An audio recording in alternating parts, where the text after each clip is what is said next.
Hi friends, welcome to my channel. For those of you that are new here, my name is Caitlin and I like to film eyeshadow palette ranking and review videos, as well as the occasional other beauty content sprinkled in. So if any of those things sound interesting to you, I highly recommend that you hit that subscribe button because I post 2 videos every single week. And for those of you that are not new here, my face is happy that you are seeing it again, and I just realized something. I don't have all of my lighting on, but hopefully this is fine. So I wanted to follow up on a video that I did months ago. I did a video that was if I had to declutter one palette from every brand that I owned. And in that video, I mentioned, would you all want to see me do a video saying if I could only keep one palette from every brand, which palette would I keep? So I thought it would be fun to do this. Part of what was keeping me from it is because I kept buying new stuff and I wanted to do okay, let me backtrack. Oh my god, I just poked myself in the eye. Anyways, let me just say, if you want to see me struggle my way through this video, which is obviously what's happening, yeah, go ahead and keep on watching.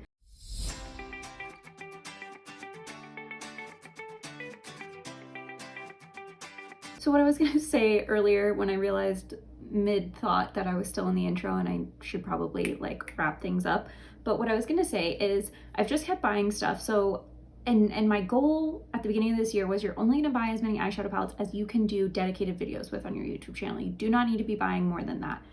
And I scrapped that in February. Yeah, so things fell apart from there. And recently I have been buying so many eyeshadow palettes just because all of these holiday launches are speaking to my soul. I love Halloween. I love the holidays. So all of these things I've just been loving right now. So I am going to go on a low buy. I was going to say starting next year, but honestly, it's probably going to be starting November, December. I haven't decided when I want to officially start it yet, but I'm going to be starting it soon. I'm going to do a chatty get ready with me video where I talk about that a bit more. But anyways, long story short, I was waiting, and then I was like, well, if I'm ordering other stuff, I should try the other stuff before I do this. And it's I was in a perpetual state of holding, but it's been months, and now I've decided I have too many eyeshadow palettes to try and figure out which ones I want to do first impressions videos with, or to keep doing a 4 looks or a weekly makeup video where I do a first impression with every palette. It just started feeling redundant. So, and I got sick of editing it, if we're being totally honest. And I got sick of filming it before work because that's when I had time to film. And so I just wanted a break. So anyways, we're going to talk about every brand that I own at least 2 eyeshadow palettes from. We are going to talk about which palette I would keep. Now, you may see different brands than you saw in the first one because I have decluttered some things. So there were some brands in the last video where I said, oh, I'd get rid of this palette. And I only had 2 palettes, and so I did, after that video, actually get rid of that palette, and so now I only have 1. So you're not gonna see those brands again. But we have 21 different brands to talk about, so we should just go ahead and get into it. They are not in any particular order. I just put them on the shelf here so I could grab the palettes and talk about them. But the first palette brand that we're gonna talk about is Unearthly Cosmetics, and this is actually one of the new palettes to me, but this is the Weirdos palette, and honestly, this Halloween collection, all 4 of the palettes are my favorite palettes from Unearthly, and it was hard to decide. But the reason I picked this one is just because I feel like this color story is a little bit more unique to, I just felt like some of these shades I don't have in the other palettes that I'm keeping. So I'm like, if I'm keeping one palette from each brand, this would be the one I want to keep. So yeah, so this was the one I picked, the Weirdos palette, but okay. From Pat McGrath, I only have 2 palettes from Pat McGrath. I have the Bridgerton palette and then the Celestial Odyssey palette. And to be honest, if I could just get rid of both Pat McGrath palettes and keep another Unearthly palette, I probably would do that.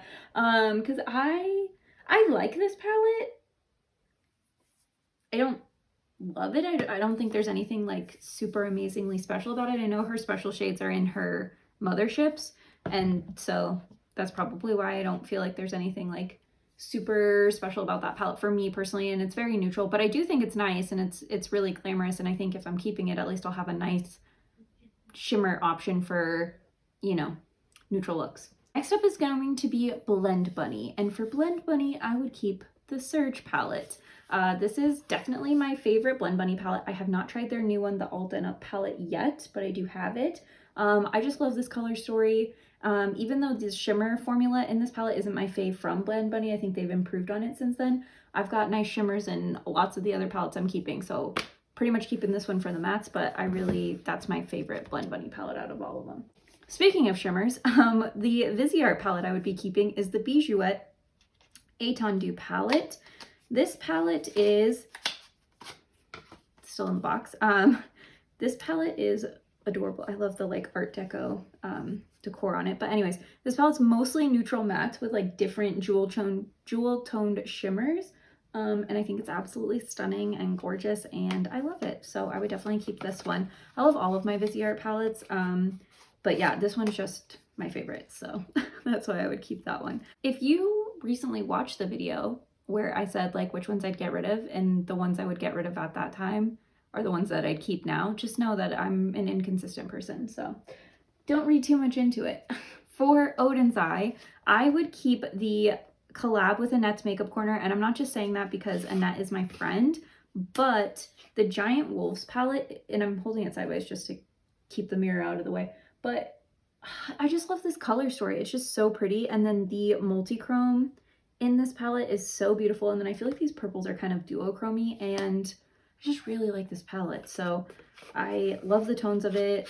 I feel like it's adding something extra, you know, to the palettes that I would be keeping. Okay, the other palette that I would keep would be the Nomad Cosmetics Iceland Fire and Ice palette. Another great color story that I love. And this is definitely, well, I don't know. I like the Fête de Provence palette too, but I think I like the Iceland better. I don't know. I go back and forth. If I did this in like a day or two, I might have picked the Fête de Provence palette because that one's a little bit, that one's the newer, one of their newer palettes, and I really like that one, but I don't know. It's hard. For Natasha Denona, I'd keep the My Dream palette, and this is her, well, not her newest because she launched that baby gold palette. This is one of her newest, and the reason I keep this one is because this is like a mashup of all of her palettes.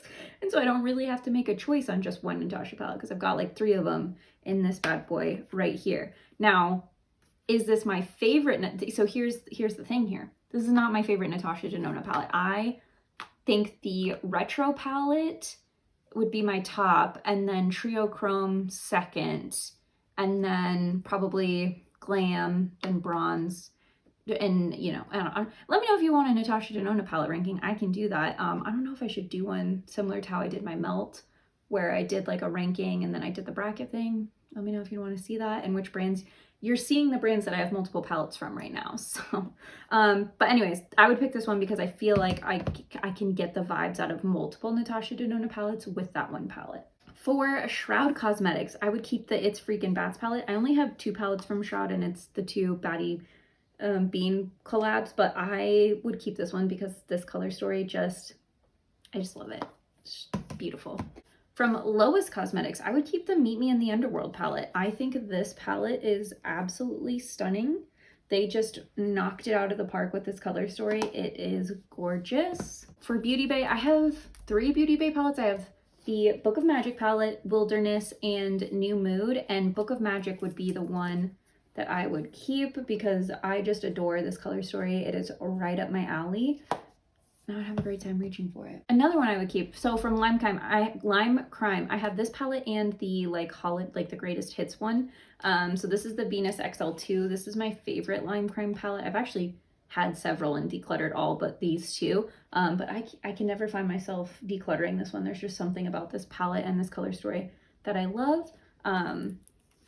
So yeah, I'd keep this one. You can see like you can just see that I've had this palette for a while. Lethal Cosmetics. This one was difficult because I have the Lethal Cosmetics 1UP palette, and then I have both Teresa is Dead collabs, but I'm keeping the Night Flower palette.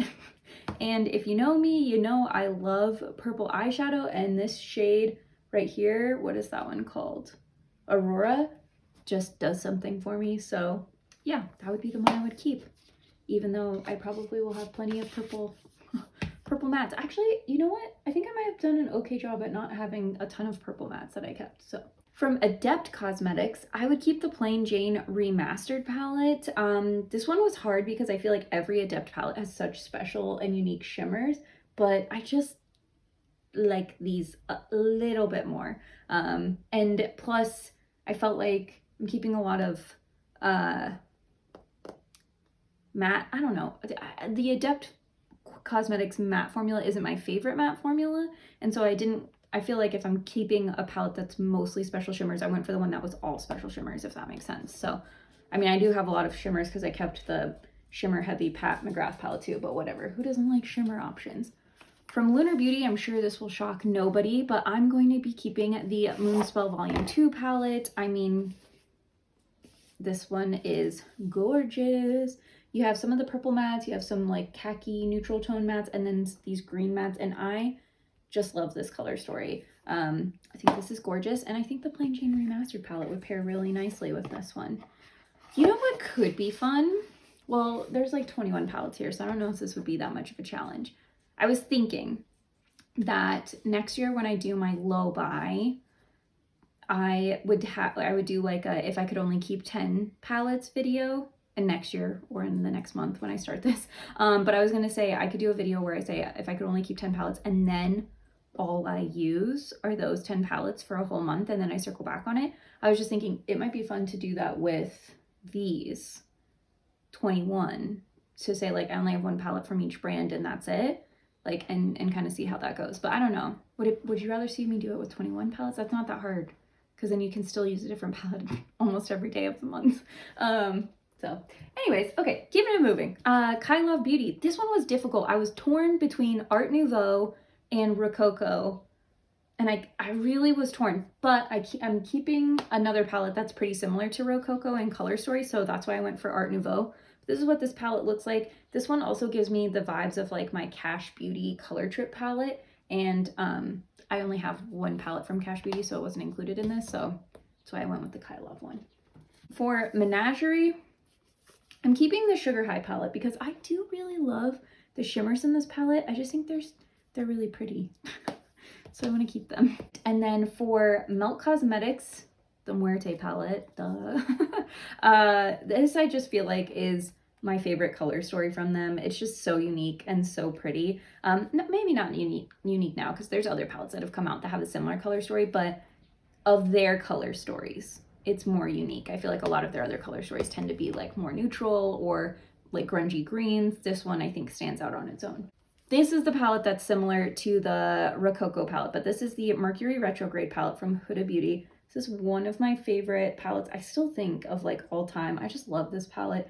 I have, like if I ever did a project pan, this would be the palette I would try and pan because I'm pretty close on these two shades. I'm sure you can't see it. Like I just have, this is the only palette that has like actual dips in the eyeshadow pans. So I really, really love that one. From Kaleidos Makeup, I would keep the Club Nebula palette. This is the collab with Angelica Nyqvist. I just really adore the color story of this palette, and I just feel like there's a lot of fun color combos in here. I was torn between that palette and the Flower Punk, and then also Lunar Lavender, because I really love Lunar Lavender. It's right there. But anyways, I went for Club Nebula because it gives me a little bit more options. And then the next two palettes are actually relatively new to me palettes, but they will surprise none of you that I'm keeping them. I think I'd probably keep these two if I had to narrow myself down to 10 total palettes to keep. I'm not 100% sure, but I probably would. But anyways, this is the Ace Beauté Paletopoly palette. This is what that palette looks like. Absolutely stunning and gorgeous. I'm actually wearing the newest Ace Beauté palette on my eyes right now. This is the Ambiance palette. I'm not sure if you'll see my video where I do this look first, or if you'll see this video first. You're probably seeing this video first. So I just realized my microphone has been turned down this entire time, so sorry if the audio sounded off. Anyways, last palette from Danessa Myricks. I would keep the Lightwork Volume 4. Keep forgetting there's a paper in there. Look at that beauty. I think I could probably live off of just my Blend Bunny mattes and this palette. Like, if I were being totally honest with myself and all of you, I could live happily ever after like that. So those are all 21 palettes from brands that I have multiple palettes of. Some of the brands I only have 2 palettes of, but if you were curious about seeing a ranking video similar to what I did with my melt palettes, which if you haven't seen that, definitely go check my page, insert melt Cosmetics.